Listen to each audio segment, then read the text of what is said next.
We found out Emma couldn't hear about 3 years old. And it was obviously, as a parent of a deaf child, it's pretty devastating at first because the only deaf person I ever met was my own child. What happened is her speech was really delayed, and then she was in preschool and she hated taking naps, and her teacher came up to her and said, Emma, it's time to get up. And her eyes were open and she didn't move. She didn't acknowledge it. So the teacher suggested that we go and have her hearing tested.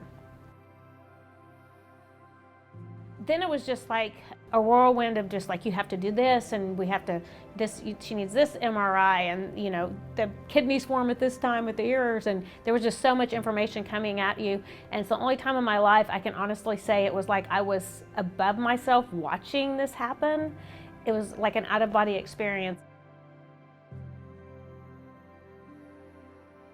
We had to advocate for her as a child, and one of the things that we constantly would do is take her with us when we had to advocate. So when we would go into the classroom with the teacher, I would go in with a list of notes of what had to happen, and that you can't face the board and you have to talk, you know, to her, and how you even had to take a spelling test. And I even bought rugs for classrooms because the acoustics were so bad, and you know, if the air conditioner comes on, it clicks into your hearing aid. So there were so many aspects.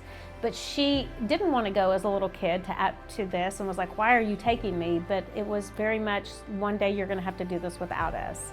And what's so cool is now that's what she does, is that she goes to the places that we never found freedom. She goes back and she helps other people find freedom where we didn't.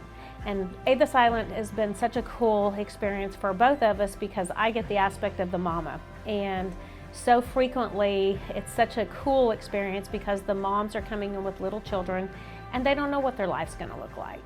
They don't know if their child's going to have communication, or you know, if they're going to be able to succeed in school, and if they're going to be able to graduate. And there's just so many unknowns. And when they see that an adult who's actually, you're like, hey, you're going to be okay. This child's going to do fine, and it's just going to look different than what you thought. And I think that's so much of the parent, is that you have this idea of what your life is going to look like, and it's just different, but it's a good different. It's still an awesome thing. And even with something that was so devastating when it happened, all of the incredible things that have come out of it. It's become, you know, Aid the Silent, and we're able to help other families get hearing aids and resources and ASL lessons and speech therapy.